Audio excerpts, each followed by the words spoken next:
have to record another podcast later, too. Oh, wow. Is that why you have a hard out? Yeah, that's why I have a hard out. Who are you guesting with? It's a podcast called Moving Right Along. It's a minute-by-minute Muppet movie podcast. Yeah, I think it's the fourth time I'll have been on it. It's Christmas Carol this time. Oh, it's not just the Muppet movie. It's no, Muppet movies. Yeah, so this will, and I think I have to talk about the Ghost of Christmas Present, Big Jolly Guy. Yeah. I don't think I get a minute that involves Tiny Tim, which is upsetting. Come in and know me better, man. That's what he says. Come in and know me better, man. And he says it several times. He says it in that sinister tone, too. Well, I was just going to say, the Ghost of Christmas Present, to me, is the unappreciated, scariest ghost. Yeah. Because he's so jolly. I'm talking about, like, in the book. Yeah. He's so jolly. He's so big, but he's so just, like, I find him sinister in a, like, why are you so happy kind of way. And then he lifts up his dress and there's kids under there. This is a Muppets podcast, right? This is the Muppets podcast. Welcome to the, well, eventually. I was going to say welcome to the Muppets Hunger Games, but that's for later. No, that's somewhere down the line. Yes. So but moving right along for us. Yeah. This is a podcast called Pizza Toast. It is. Yeah. Talk about YA. Yeah. Talk about books and movies. Some books, some moves. Talk about movies based on books. Mm-hmm. Other things based on books. My name is Phil. I need to practice the tagline for when I record a podcast later. Our last episode, we had a very smart person on. Yeah, that was weird, right? Now they are gone. And you're left with us again. We got rid of the smart person. Mm-hmm. The smart person. They made too good of points, and that's what we said. They elevated the show. They lifted the show up so high, we had to. Our congregation's gonna have to look down to see heaven. We must now bring it back down to where it's supposed to be as we discuss Mockingjay Part 2. Woo! Part 2, the final part, the final chapter. Freddy's dead. A lot of people are dead. A lot of people are dead in horrible ways. A lot of people are dead in horrible ways, and they did show them. Mm-hmm. Mostly.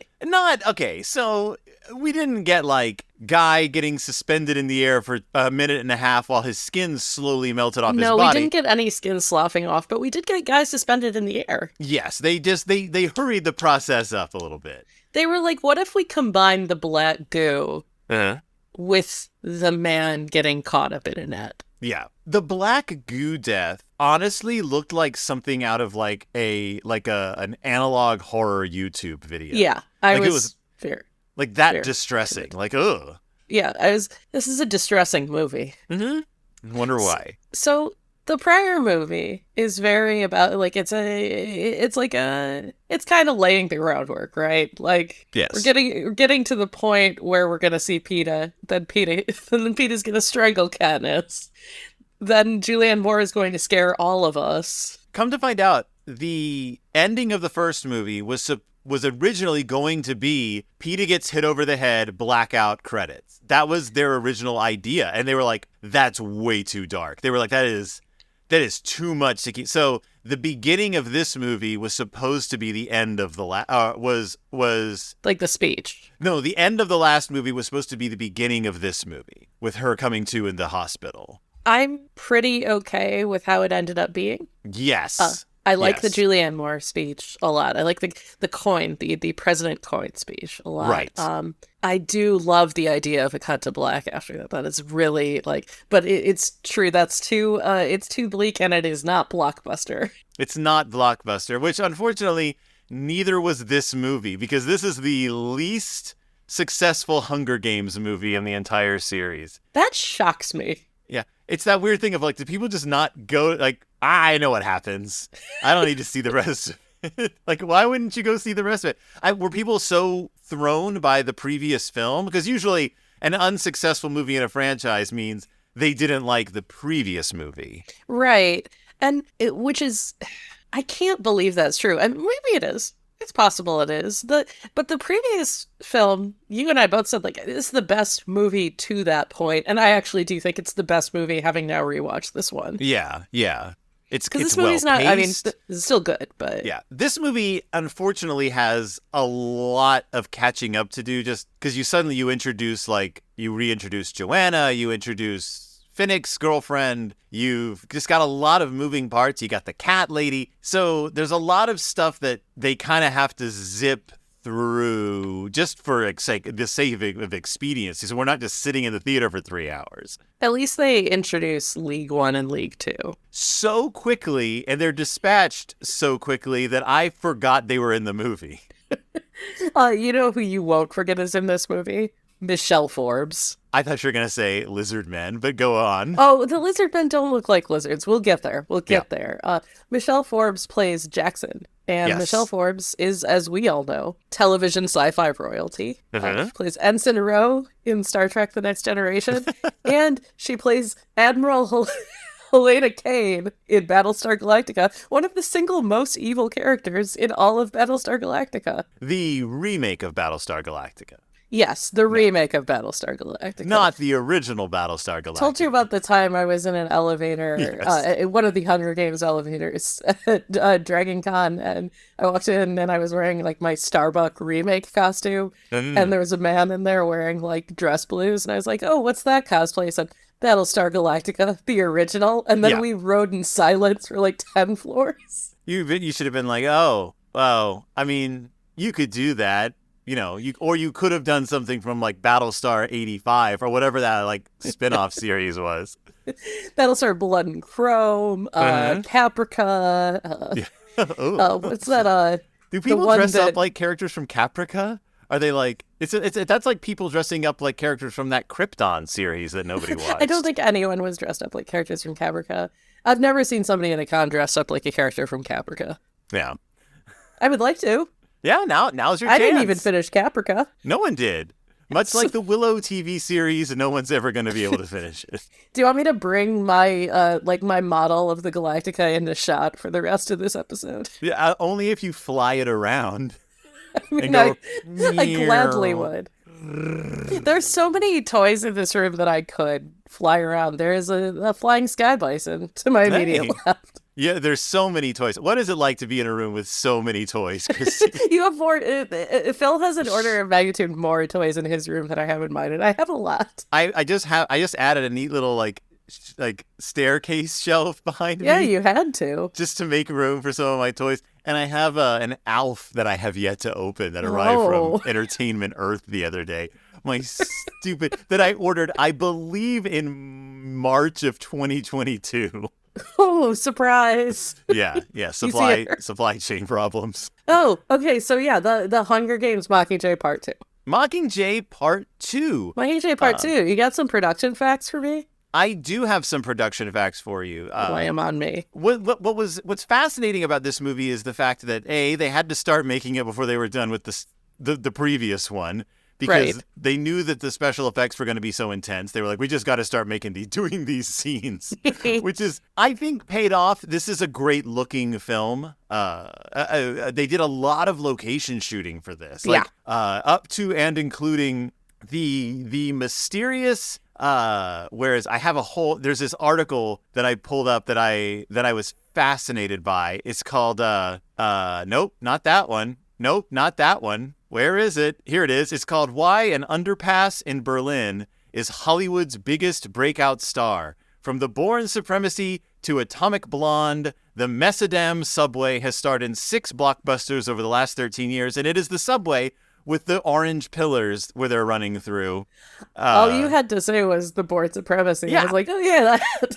It's in Captain America Civil War. It's in Hannah. It's in all these these smash hit movies, and apparently the location person in Berlin, like the person whose job it is, like when location scouts come in and they're like, well, show us what you got. Apparently this person attempts to discourage the use of this location because it's so overused. Yeah. He's just like, the people are going to think this is the only thing that exists in Berlin. But he's like, as soon as people see it, though, they're like, oh, this is amazing. And he is, I always warn directors that it has been in these films, but they like the location and they are not dissuaded. It makes it look as if we only have 2 locations here in Berlin, the underpass and the Tempelhof Airport, which is also used in the Hunger Games part, Catching a Mockingbird, Mockingjay Part 2. that airport is basically when Gwendolyn Christie, all that stuff is happening. It's because it's this airport that got like decommissioned, so it's just it's just this brutalist architecture. It's where you film. Well, it's a What? place where you film now. So now it's a huge space, ugly old buildings. You can just throw a bunch of rubble everywhere, haul out Gwendolyn Christie and tell her to make a speech, and you're fine. You got an Weird epic. that Gwendolyn Christie is in this movie, right? But she was a last-minute replacement. They lost their actress for, I think she had to do a Broadway production or something, and they were like, nah. She's great. Haul in the Star War. Here she comes. Was she already in the Star Wars at this point? I don't think she was. No, she was the mountain that moves. What her name is? Brienne of Tarth. Yes. I could have. Mountain that moves. I don't even know she was Brienne of Tarth yet, was she? 2013, yes. She was because what is that show called? Throne Game. Throne Game. Hunger Game of Throne. She Oh, did anyone make a Hunger Games of Thrones parody? Oh, I don't know, but Chat AI's about no, no, because Game of Thrones was 20, I want to say 11 or 12. Yeah, you're right. It did start while I still lived in Michigan, and that's how I carbon date things. It still started while I was living in Alana's apartment before we moved into this house. So, okay. So that's how I carbon date things. I remember watching it on my laptop in the living room. What's the finale on a laptop in bed?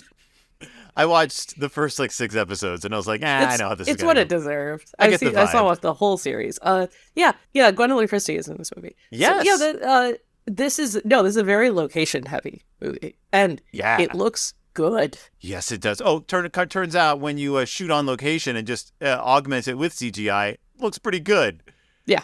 When your characters are actually running through environments. Yeah, it works particularly well, and because it has to for the running around the Capitol portion of the film. This is a movie with a lot of extras. It's got a lot of wide open spaces. It uses claustrophobia really well. We go from the sewers to the apartments. We only lose a few. We lose Katniss shooting the civilian. I'm very okay with that, by the way. I was waiting for it though. I was too. I was glad that they omitted it. We lose her and Joanna's entire plot. Like all the training goes out the window. I was less okay with that. There's one huge revision that is made in this movie. We lose. There's one other thing we lose. That's like a big. I don't remember what it was. It was adapted out. Where is it? I have it right here on my list. Peeta's brainwashing healing. They kind of let it just sort of happen as opposed to us following his treatment. They also have to change it right at the beginning, right at the outset, because they never introduced Deli Cartwright as a character. So they can't have her as his anchor to District 12, and they have to use Prim, which seems compromised from the jump. It seems compromised. I understand why they did it. That's a whole other backstory to talk about. Well, they gave all of the Deli stuff to Prim. Yeah. I also think it's cool because it gives Prim more to do rather than just sit around being Prim until the end when she gets blown to hell. Getting murdered. Yeah. By Gale. By Gale, or is it? It is. He says, she's like, did you blow up the bombs? Were those your bombs that blew up my sister? And he's like, no. And that's the point that I actually was waiting for and watching for because of our prior episode, because this was mentioned as the pivot point for Gale. Yes. And we get to see his whole thing about him describing the traps that he's setting, that he's experienced with. What's interesting is, because I had watched the deleted scene where he does that as well, I thought, oh, this is great. They're really reiterating this. They're really selling it. And then I was like, oh, wait, that was a deleted scene. But it would have been cool if they had done it in both, where he's just like, I want to drive people into a chute. If I get nothing else out of this experience, I want to drive people into a little chute and then murder them. He does get to drive people into a chute. He does. He does get to do that. There's a lot of stuff in this movie that is word for word the book. Yeah, this is a fairly direct adaptation. They had the time to take half of the book and drop it into the movie, and by God, they did it. The one major change they make is Katniss doesn't train. Katniss sneaks out, and they play around that. Like a coin is like, no, we make this look intentional. I actually think this is very clever and really effective. And they give her and Joanna a couple of scenes that... Not enough, but they do give them a couple. Yeah, that attempt to sort of fill in those blanks. I mean, it would literally be 30 minutes of screen time to do it justice. And they said in the commentary, they just couldn't justify the stopping the momentum of the movie at that point. Yeah, because it does slow up the book a little bit. So it puts the book on pause for a bit. Because, again, the book is all from Katniss's perspective, so yes. We're not seeing all these military maneuvers from her. But when you're seeing them, they're kind of driving you forward. And then if she was, like, doing, like, a Rocky training montage, which would be amazing. I would enjoy that. We also get to see, because of the lack of Katniss's perspective, President Snow do his favorite thing and poison a guy. So they give Snow a Darth Vader scene. They do it so good. I really liked this, actually. Like, I was very happy about it. Which they actually said was inspired by The Untouchables. They said it was a Capone bashing the guy over the head with the baseball bat scene. But they were like, the Snow wouldn't attack a guy. And they were like, how do we do this? We want to see him. And they were like, oh, his point. Like, they were just like, oh, all right, his poison. The thing that he loves the most in the world. What's funny is they didn't work backwards from the poison. They weren't like, we got to show Snow poisoning someone. How do we work this? They were like, I want Snow to kill somebody. If only there was some character-like way he would do that. Baseball bat over the head. Snow's gross in this movie. Like, he looks amazing, by the way.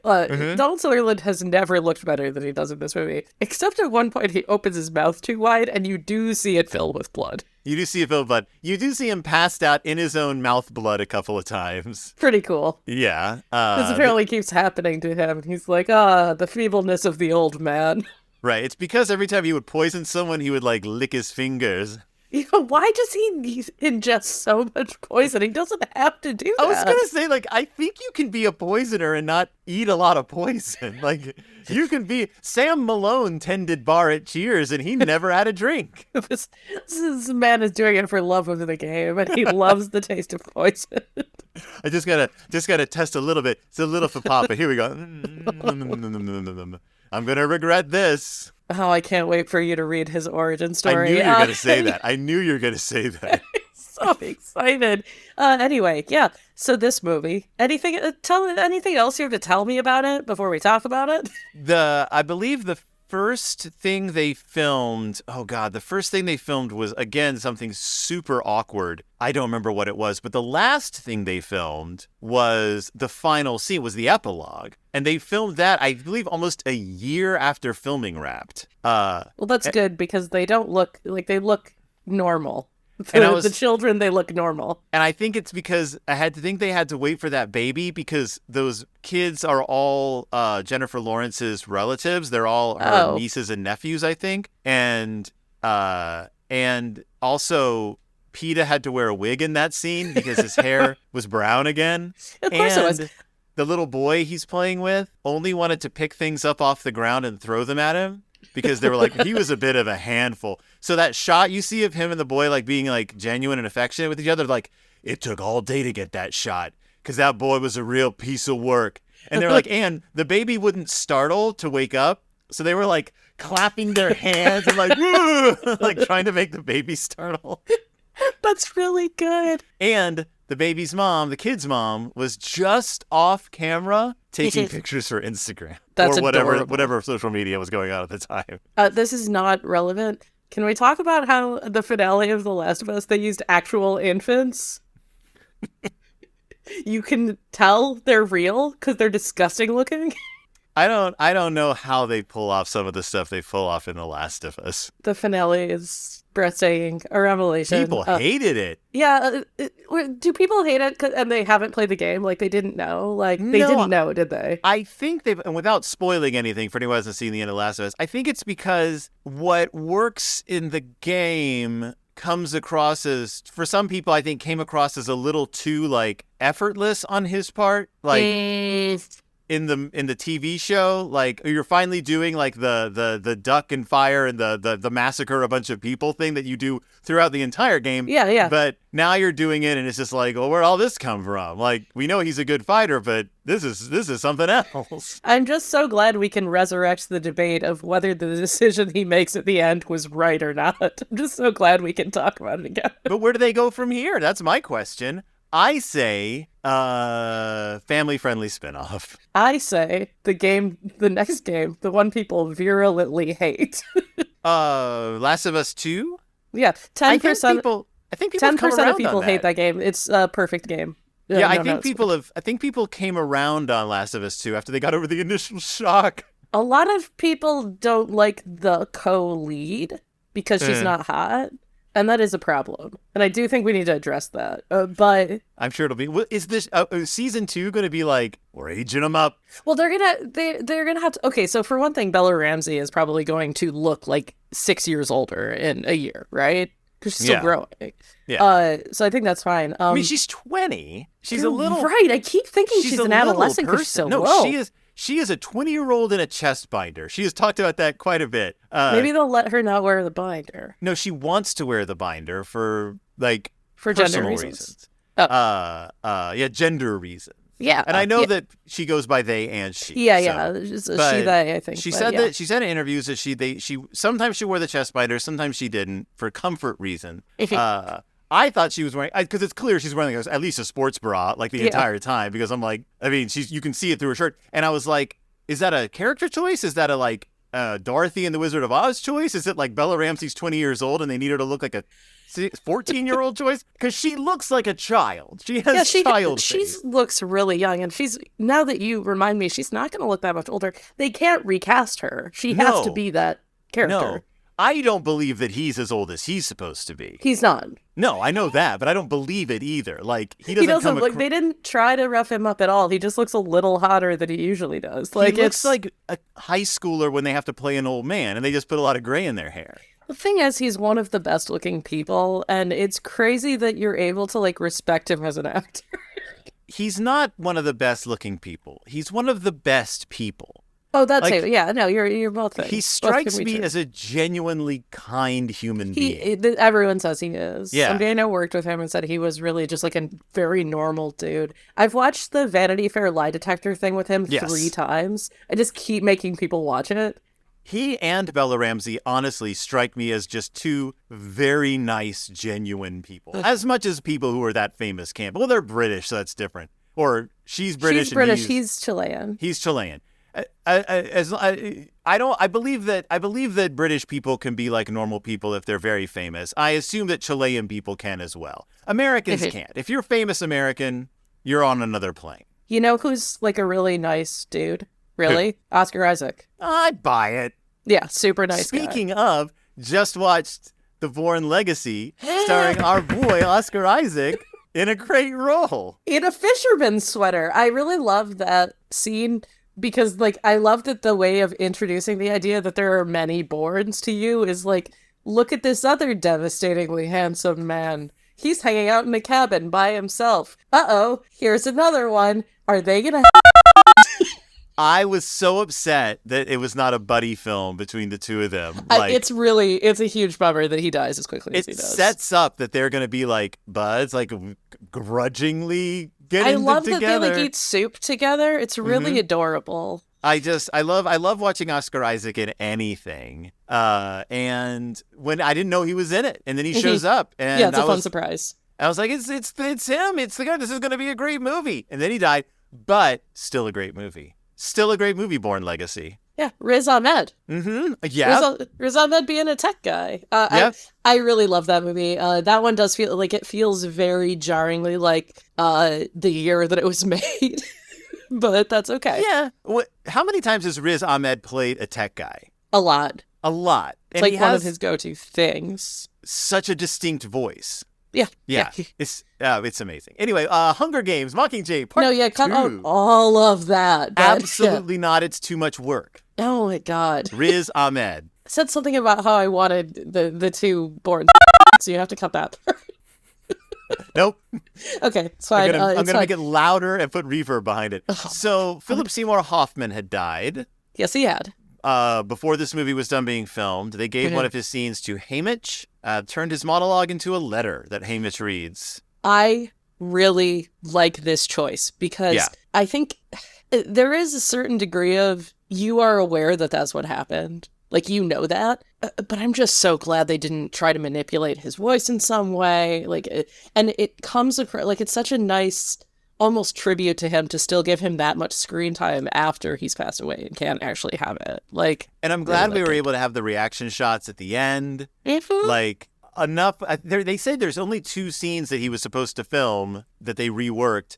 The letter, and I can't find which the other one was. I think they just sort of like dished his lines out to some other people. Yeah. But the letter, yeah, it worked because they works really justified well. it happening. Mhm. Yeah. But yeah, Yeah, Philip Seymour Hoffman, his presence, his lack of presence in the movie is felt a little bit. It is. Yeah. I do like that most of his scenes, if not all of his scenes, are with Coyne. And his acting, I mean, there are only so many different ways to say that he was the best, but like such a deft hand at showing that he knows exactly who she is, but Yeah. is not going to stand in her way. Like, it's just every like chuckle, every is just, oh, it's so well done. And she goes nuts in this movie. She does. She really does. Yeah. Julianne Moore, she really ramps up the subtlety. If you can ramp She gets a up haircut at the end. She gets a wardrobe change. Apparently, if you watch every scene she's in, her wardrobe gets more elaborate and militaristic. And That checks out. like, and it's clear that she's spending more money on her appearance as she becomes more and more like a capital leader as opposed to a rebel leader. She's wicked, and of course it's Julianne Moore, so she's great. Yeah. The Boggs speech that is directly lifted from, or like the chunk of dialogue more like that's directly lifted from the book, was really resonant because you've watched this happen. And also Mahershala Ali does a great like going out scene because goes out in a literal blaze of glory. He has lost his legs and he needs to tell Katniss, oh, actually she's against you. That whole bit happens a little too fast for me. I wanted a little more time with all of that because from Peeta's attack on, like, that happens I'm like, what's happening? Like, that happens so quickly that if you were not watching very closely, and possibly if you don't have the context for it, you don't necessarily connect the dots that Peeta kills a member of their team. Right. And he clearly does it in this movie. In the book, it's ambiguous. Like, yeah, oh, no, he does it here. Yeah, he just pushes the guy into the goop. It's goop, right? It's the black goop. Yeah, it's the goop. Yeah, this is my favorite work from Josh Hutcherson in this movie. Like, I think he's so good at being this broken version of a character that we have only seen up until like the parts of the prior movie. Granted, we've only seen him be very resolute, not necessarily strong all the time, but like certainly put together. And he is just a fully broken man in this. That's what it was. They had to film Hutch's scene with Prim first before they filmed him attacking Katniss. Oh yeah, that makes sense. The recovery was done first where he like freaks out at Prim.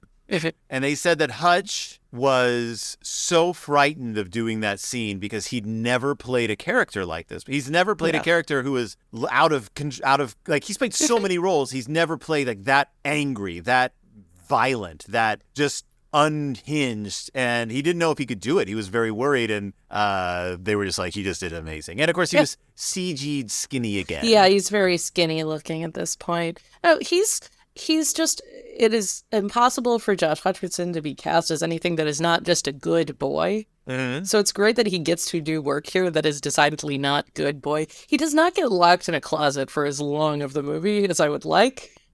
Nobody want really them to gets, honor that part of the book.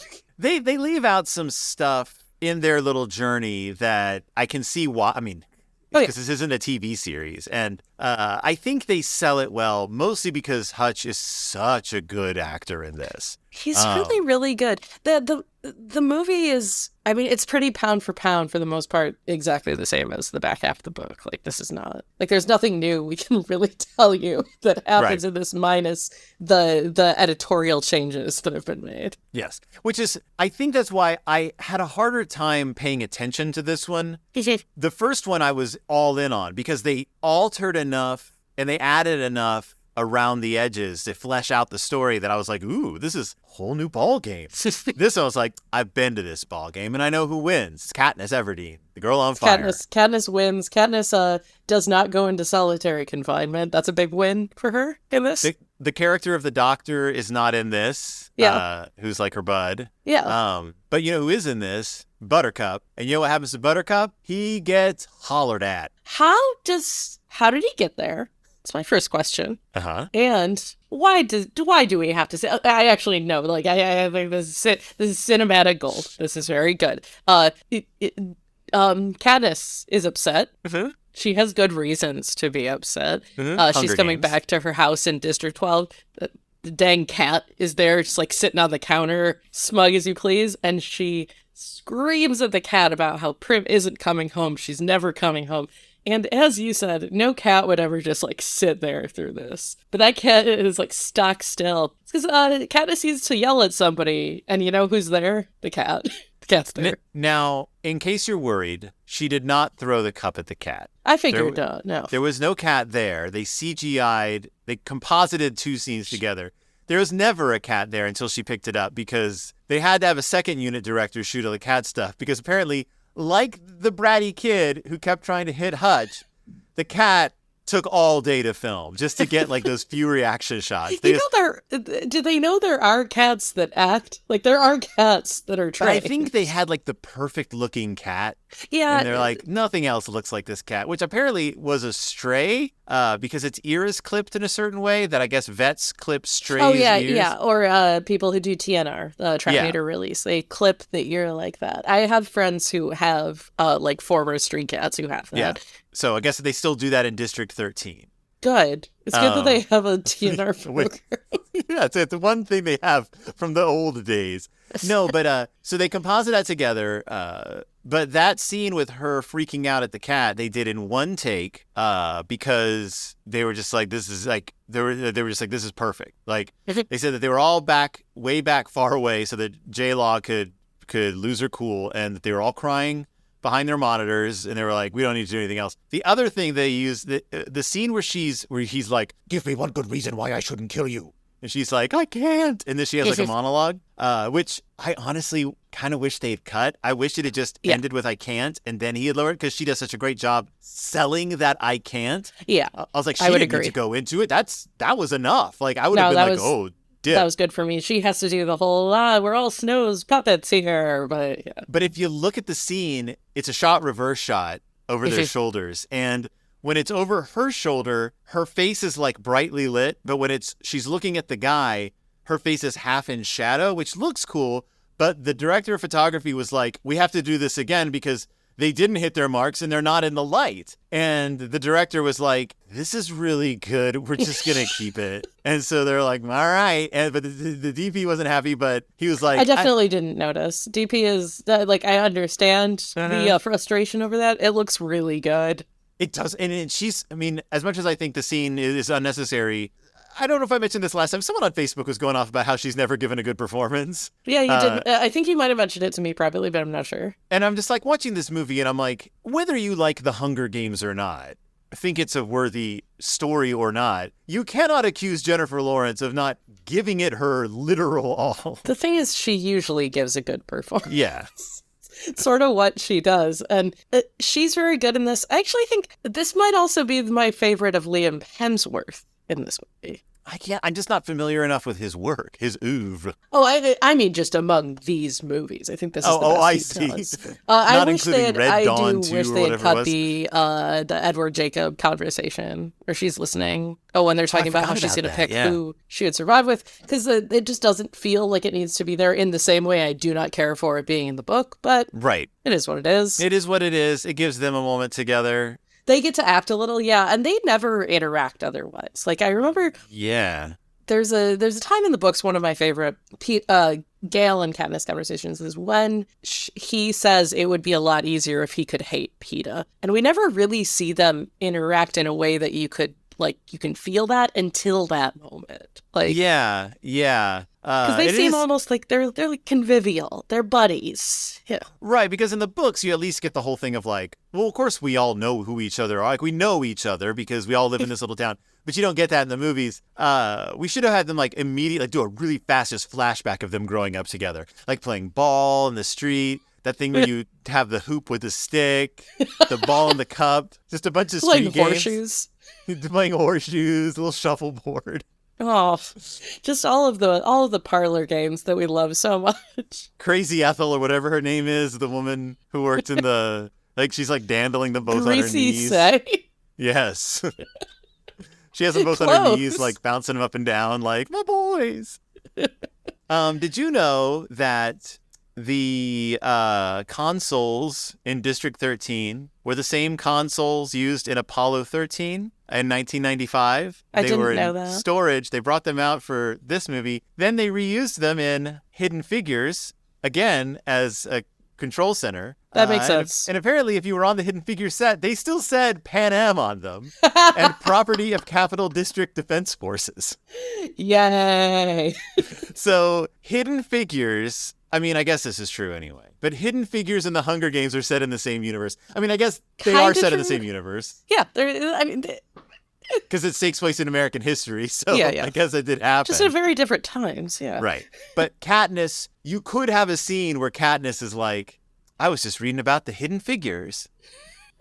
That you wouldn't have time. You wouldn't have Right. time to dwell on anything like that. Joanna Yeah, knocks there's the not a book lot out of her time hand. taken in this movie, Bradley. Like it moves at a pretty good clip, not to its detriment. It moves pretty fast. Yeah. There's just a handful of new characters. You don't really get to know any of them particularly well. Like Annie's in this movie more. Annie Crest is in this movie more. Joanna is back. You get to see her rip the needle out of Katniss's arm and shove it in her own arm, which is very funny.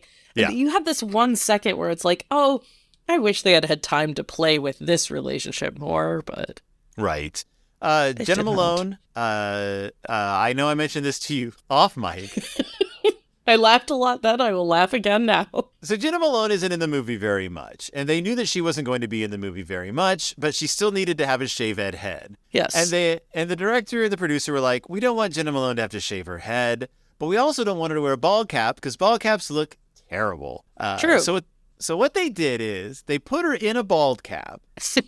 Then they hired a head double. That is a human being with a head, the rough shape and size of Jenna Malone, which I guess is what it says on your resume. They shaved that person's head, had them, I guess, do the scenes a la Peggy in the Marvel movies, where like they would film her and then they would film an old person in the same place and like superimpose the old person over her to make her old. They did that with Jenna Malone's top of head. So Sure. they composited actual bald head with fake rubber bald head, to which the director, Francis Lawrence, no relation to Jennifer Lawrence, as they say a million times, said, and I quote, you can see the hair follicles and the pores. He's so amazed at how good a job they do that you can see her hair follicles. And I was talking about this with Mitzi, and I was like, that's a lot of work. Was it worth it? I mean, it looks like she has a shaved head.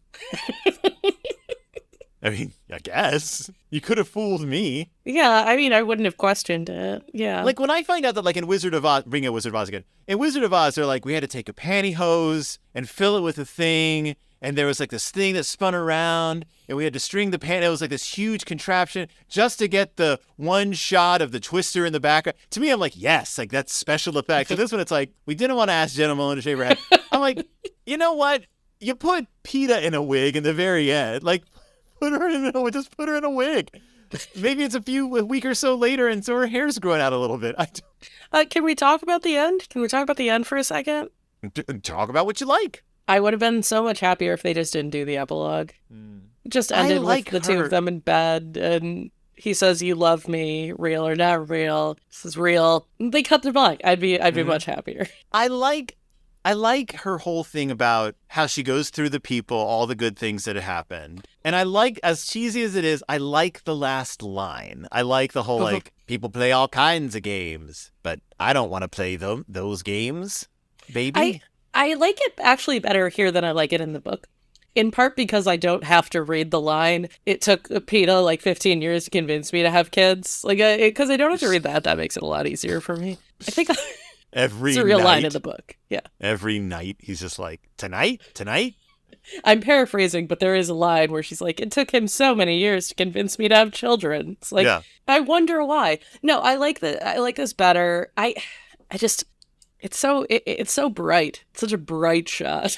And I get why they did that. Like, I Yeah. understand.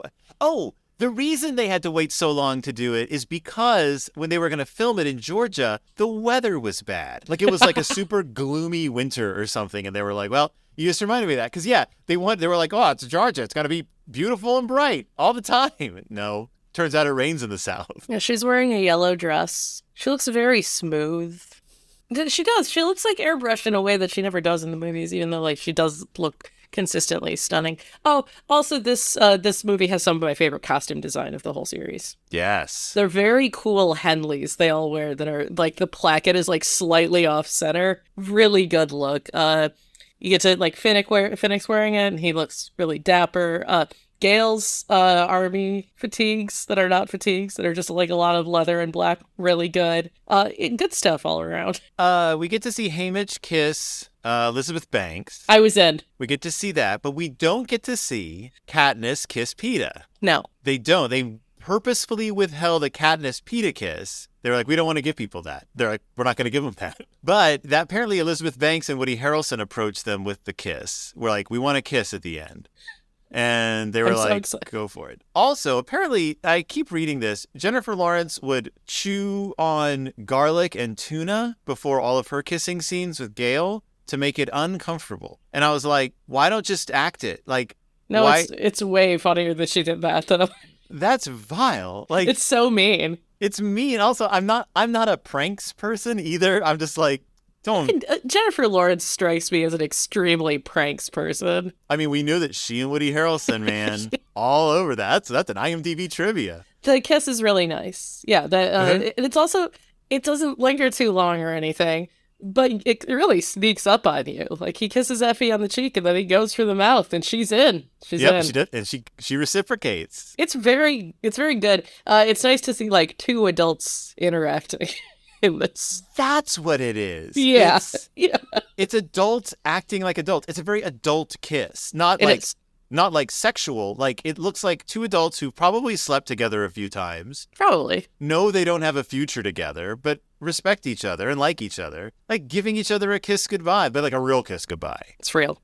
It's really sweet. I I want to believe that it was Woody Harrelson saying goodbye to Elizabeth Banks. Oh. But he had to imagine it was Matthew McConaughey to make it that meaningful. They do love each other very much. Do you think Woody Harrelson has kissed Matthew McConaughey? Yes. Okay. I just needed to know. I feel like it's happened and like he tried to make a joke of it. Like it was like, how wouldn't it be funny if we did this? I want to believe that they tried to make a game of it. A Hunger Game? Hunger Game. And we're the tributes. I'll say this for the epilogue. At least she doesn't like write in a book the Hunger Games at the end of it, because that's how Game of Thrones was. No, that's how it needed to end now. She's at a big drafting table with a giant red book and a quill, and she's like, and that's the end of the worst game of all. The Hunger Games. Did you read the Song of Ice and Fire books? Because there's a time when Peter Baelish says the only game, the Game of Thrones, and I remember reading it and like smacking it shut and being like, okay, series wrap on these. They say that like a couple of times because they keep talking about, I will not play your Game of Thrones. It's really good. Because it's only the first book is called Game of Thrones too. Like, yeah, it's not the Game of Thrones. They don't use series. the phrase Storm of Swords often enough is the thing. Oh, it's a real storm of swords We're out in a there. real storm of swords up here. We're for real. Do they say Hunger Games in the books? They say Mockingjay in the books. Do they say catching a fire? They say catch fire a lot. Catch fire. But they don't. Do they ever say? They might not say catching fire. Like this country is catching fire. They never say that. It's a thing that Coriolanus Snow would say, though. Oh, I Two words really less like than his the Hunger death Games. scene, by the way. Yeah, That's the thing that I yeah. like. Oh yeah, so like Katniss shoots Alma Coin. It's very cool, honestly. That scene's good. She makes very direct eye contact with Snow. Snow kind of does like a do it gesture. Yeah. She rejiggers and shoots Coin, and then Snow has a big old belly laugh, and then the crowd advances on him and rips him to shreds, and it's very good. Yes, off screen. Like we don't. Yeah, we don't get to see him physically destroyed. The deaths we do see are bad. We see Finnick gets taken down by the lizard guys. Lizard guys, by the way, it real like cross between the Pale Man in Pan's Labyrinth and the cave monsters in The Descent. Yeah. Not particularly lizardy. No, but terrifying. Like an evil version of the Greendale human being. Exactly. They're really awful to look at, and I said something to you about how I find them very scary. I think they're too scary, positive. And you said, yeah, but they go on for a while. And they do. They go on way too long. They really go that It they takes them have to, so long to kill Finnick. yeah, and I mean I get it, but because they had to cut so much other stuff short, I could have done with a few fewer lizard men and a few more civilians getting shot in the forehead by Katniss's arrow. Yeah, that would have been nice. And a little bit more of Tigress. Like, we get Tigress. She's their ally, but I always want more of this character. Well, apparently we'll be getting more of her character spoiled. Yes. Also, I do know that the actress who plays her is way too young for her to be the same Tigress who is going to appear in the prequel series. What's Did her you whole know deal? I need to know. that 2 movies were released in 2015 featuring dead people who had died while filming? This movie and famous. It's famous. I don't know. Died while filming. It was part of a franchise. I don't know. It involved cars going very fast and very furiously. Did Paul Walker die? Furious 7 was released in 2015. And Paul Walker, yes, he had died. He died. I know. I know he died. I just didn't know it was the same time. Yeah, Furious 7, pretty good movie. I don't think he died at the same time. I just think these movies were both released. I think he died before that, but yeah. That's just a bit of the trivia that's available. The other piece of trivia that you might not know about this movie. Did you know that Liam Hemsworth said this film, quote, might be the best in the series and, quote, never lets down in its action? It never lets down. I think the it latter never part lets is up. true. It doesn't really let me down at any point. No, I think you're supposed to say it never lets up. I don't think it ever lets down either. It never lets down. It never lets me down. That was what I just inserted the word. It doesn't ever let up either. He's right about that. Here's a bit of trivia. Oh, wait, no, go on. Except when he's having a conversation with another boy about a girl. Okay, go on. What's your Did you other know bit that of the trivia? carbine used by Boggs and the rest of the team escorting Katniss is the H&K G36C. This is a 5.56 millimeter carbine used by the German army and various police units around the world. The receiver on the weapons in the film, though, has selections for safe, single-shot, 3-round burst, and full auto. You know that there are people who love guns? How many people found that interesting? 56 of the 133. It's pretty high. I work in a lot of military sci-fi novels, and the people who read those really do want to tell you how accurate or inaccurate the information is about the weaponry used. They sure do, which is why it's best to just gloss over that. Apparently, French singer-songwriter David Hallyday is in this movie as a greenhouse guard. He's one of the greenhouse guards. Apparently, he's famous, and that was a big deal in France. They're only there for like a second. Did you know that Jenna Malone plays Donald Sutherland's daughter in Pride and Prejudice? I didn't know that. So, connections, same universe. The teaser trailer for this movie dropped on James Newton Howard's birthday. Oh, that's so nice. And that Liam Hemsworth and Woody Harrelson both appeared the next year in The Duel. And that Egeria and BT both appeared in Lady on the Water in 2006. And that Julianne Moore and Philip Seymour Hoffman have both been in Boogie Nights together. I did know that one. There's only 10 minutes of on-screen combat in the whole movie. I don't know what that means. Yeah, how do you define that? I feel like the whole tunnel sequence I would count as combat. I don't know. Count them cracking the nut as combat. I don't know. Count PETA freaking out is kind of. We don't really have that much to say about this movie, do we? Yeah, because the movie it's a very good movie. No, I really like this one. I think okay, having watched all four of them now, I think the first one is the weakest. I think the second one might be my favorite, but I don't think it's the best. I think the third one is the best. I think the third movie is the best movie overall, then the second. Yeah, and the fourth. And then the first. Yeah. Yeah. I mean, this one definitely has some really good stuff in it that's better than the second movie. Mm-hmm. It doesn't have that weird locket scene, although it does have... no, but she does show those photos again. You noticed, right? Yes. They're same photos. We got the Danny Strong scripts still going on. But this movie didn't do well. It only made $653 million on a $160 million budget, which I guess is like a lot. I guess some tragedy happened in Europe on the week it was released, so like no one was going to the movies.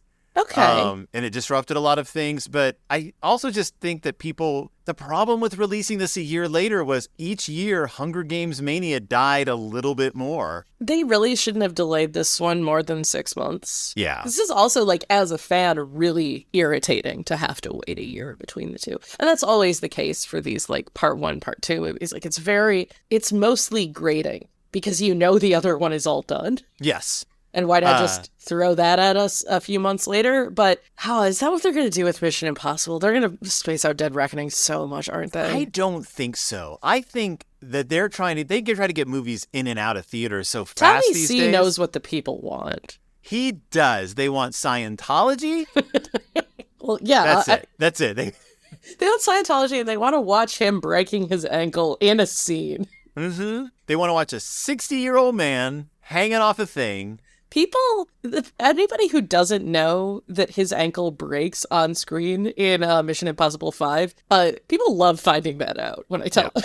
It's just like when Aragorn breaks his toe kicking the orc helmet. Oh, I forgot about that. And everyone has to point it out, and then you can't not think about it. That's his real scream. I think about the running along the roof, and you watch his bones turn to dust, and then you watch him keep running. Yes. Because he's Tom Cruise and he's more machine than man. Right. What a moral quandary it is to love the Mission Impossible movies more than I love most things. Not really. I mean, liking Tom Cruise movies is like, you know that he's unhappy.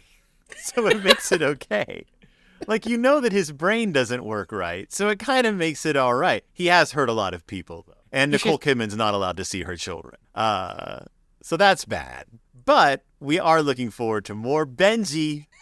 He's a fun guy. Even though he did say some pretty dicey things recently about... Really? Yeah, he had that whole... he and a bunch of people came out in support of J.K. Rowling or somebody. It was a pretty... She was part of... Oh, Simon. Something like that. I think because they all have movies that they're doing of course with they do. her or something. So they're all oh. I care so much about what Dan Fogler has to say. The Hunger Games. The Hunger Games was a box office disappointment, but it did okay. It still did pretty well. I mean, critics liked it. Very profitable movies. People were like, well, maybe one day they'll do a prequel, and that's what's going to happen. Da-da-da-da-da-da. And the prequel is cheap. The prequel's a lot less expensive. The prequel's a lot less expensive. There's no big celebs in it except for a few big name, a few names who you'll recognize. Yeah, Viola Davis is playing a part, which I'm excited for you to read the book so you can reflect with me on what a miscast it is. Yeah. Honestly, truly taking an extremely talented actor and putting her in a role that does not make sense. Yeah. Can't wait. So, Christy, before we sign off, before we get done, before we wish our listeners a fond adieu, I have a few questions for you. Okay. Christy. Uh-huh. Where does Thresh hide out during the Hunger Games? Where does Thresh hide out during the Hunger Games? It's not the cornucopia. Is it the cornucopia? Is it up a tree, in a wheat field, in a cave by the river, or he camouflages himself in the mud? The last one is something Peeta does. Right. Is he in a cave? Where is he in a field? He's in a field. Oh yeah, because that's that's where he came from. Right. He grew up in a field. Christy, what is Gail's nickname for Katniss? Catnip. Very good. Let's see. Those are both questions from the Hunger Games. Here's a couple of questions for Catching Fire. Yay. Let's see where this goes. I'll just find a hard one here. This isn't hard. Who does Katniss hang in effigy during her private session with the game makers? Wait, is it Cato, No. Seneca Crane, Yes. President Snow, No. or Annie Crestia? It's not Annie. It's Seneca Crane. I'm imagining her going in there and hanging Annie Crestia in effigy and them just being like, what the hell is going on? What is wrong with you? She's not even dead. We've really messed this poor girl up. What does Haymitch often call Katnip? Katniss. He calls her sweetheart. Does he call her Catnip? No. Girl on fire? No. Sugar or sweetheart? He always calls her sweetheart, and it's great, and we love him. He does not sing the song Let Me Call You Sweetheart because he does not ask permission. And finally, where is it? Mockingjay. A Mockingjay from the Mockingjay Interactive Quiz Book, free on Kindle, by the way. All of these are. And they are set up like quizzes. Like you click the answer and you see if you got it right. Fun. What slogan is displayed at the end of the first Propo in District 8 as Katniss is walking in the ashes of the hospital? Is it, may the odds be ever in your favor, if we burn, you burn with us, live, laugh, love, or got milk? I'm going to assume it's if we burn, you burn with us. Yeah. Live, laugh, love would be really funny. That's a lot snarkier than I was expecting from the unofficial Mockingjay, the Interactive Quiz Book, The Hunger Games Series, Book 3. What do the mutts smell like to Katniss? What do mutts smell like to Katniss? I don't know. It's a plot point, and it's intentionally... Oh, it's roses. It's roses. The options were death. I mean, sure. Oranges. Which, no. That's a good smell, though. Yeah, they're really good. Roses or bad meat. It's roses. It's roses because President Snow. All right. And one last question to round out the Hunger Games Please. Original Trilogy. What is the nickname of the indestructible place in the center of District 2 that no one can get into without being killed by capital What are my other soldiers? options that are not the nut? The Hob. No. That's a different thing. Danger Zone. Good. Death Trap. Or The Nut. No one at any point says, let's go bust a nut, do they? They never say, tonight we're going to bust the nut. They never bust the nut. They do say the nut a lot, though, in the movie. They're looking at the hollow of the nut. They say, that's a big nut. They don't explain why it's called the nut in the movie. So Nope. You're even more left to question. Like, a tough nut to crack, okay, I get it. That's stupid, but I understand it. The nut. You know what, though? It is stupid. It is stupid. And it's my least favorite part of the entire book series. The fact that they call this thing the nut and they have to keep saying it. So, Christy, Yes. one thing our listeners might have forgotten is that we are a YA books and media podcast, not just books and movies podcast, which means that we talk about all kinds of media based on the books we read. Sometimes Thanksgiving floats, sometimes interactive CDs. I would really like it if there were a few more Thanksgiving floats, but they can't all be winners. So our next episode, we're going to be talking about a few things based on the Hunger Games that just might surprise you. Will they? I mean, I guess if you weren't, if you were not of pop culture consuming age when the Hunger Games came out, you might not know just how many ways people were like, what if I parody this and it's not funny? So I'm really loath to explain how excited I am to dive into this. And how those parodies go all the way from for preschoolers to full frontal nudity. Yeah. So it's going to be an X-rated join us episode. in the next episode when we talk about Hunger Games parodies. Hold on to your butts because this is going to get ugly. Do I want to say goodbye to our... Can't even say it. Say goodbye to our Nodge? Really funny. I was gonna make a Tour de France joke, decided not to. It's cheap and about as dated as a Hunger Games parody. Find us on Twitter, find us on Facebook. Yeah. Enjoy our new logo. It's good. Christy has her actual hair. My now. hair looks correct. Yeah, I really appreciated that. Fixed that for you. Thank you. Listen for Christy. She's going to be on some upcoming episodes of other podcasts. Yes, I am. Moving right along. I do not know when it'll be out, so who cares? Listen to Deep in Bear Country. It's about the Berenstain Bears. Listen to It's Del Toro Time. It's not about Guillermo del Toro anymore. Yeah, and goodbye, Nut. Goodbye. Chuck. I hate it so much. I know it's really good.